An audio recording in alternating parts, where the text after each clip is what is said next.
ইবনু আব্বাস রাদিয়াল্লাহু তাআলা আনহু হতে বর্ণিত, মহান আল্লাহর বাণী, ওহী দ্রুত আয়ত্ত করার জন্য আপনি ওহী নাজিল হওয়ার সময় আপনার জিহ্বা নাড়বেন না।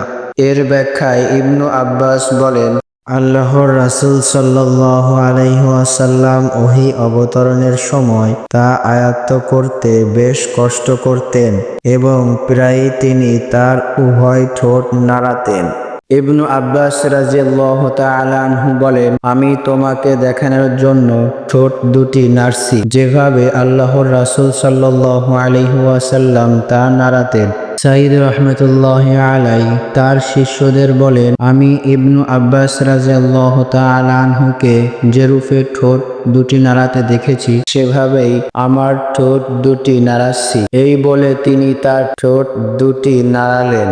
ওহী দ্রুত আয়ত্ত করার জন্য আপনি ওহী নাজিল হবার সময় আপনার জিহ্বা নাড়াবেন না। এর সংরক্ষণ ও পাঠ করানোর দায়িত্ব আমার। ইবনু আব্বাস রাদিয়াল্লাহু তাআলা আনহু বলেন, এর অর্থ হলো তোমার অন্তরে তা হেফাজত করা এবং তোমার দ্বারা তা পাঠ করানো। সুতরাং আমি তখন তা পাঠ করি, তখন আপনি সেই পাঠের অনুরূপ করুন। ইবনু আব্বাস রাদিয়াল্লাহু তাআলা আনহু বলেন, অর্থাৎ মনোযোগ সহকারে শোনো এবং চুপ থাকো। তারপর এর বিশদ বর্ণনার দায়িত্ব তো আমারই, অর্থাৎ তুমি তা পাঠ করবে, এটাও আমার দায়িত্ব। তারপর তখন আল্লাহর রাসূল সাল্লাল্লাহু আলাইহি ওয়াসাল্লাম এর নিকট জিবরাইল আলাইহিস সালাম আসতেন।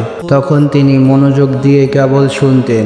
জিবরাইল চলে যাবার পর তিনি যেমন পাঠ করছিলেন, আল্লাহর রাসূল সাল্লাল্লাহু আলাইহি ওয়াসাল্লামও তদ্রূপ পাঠ করতেন।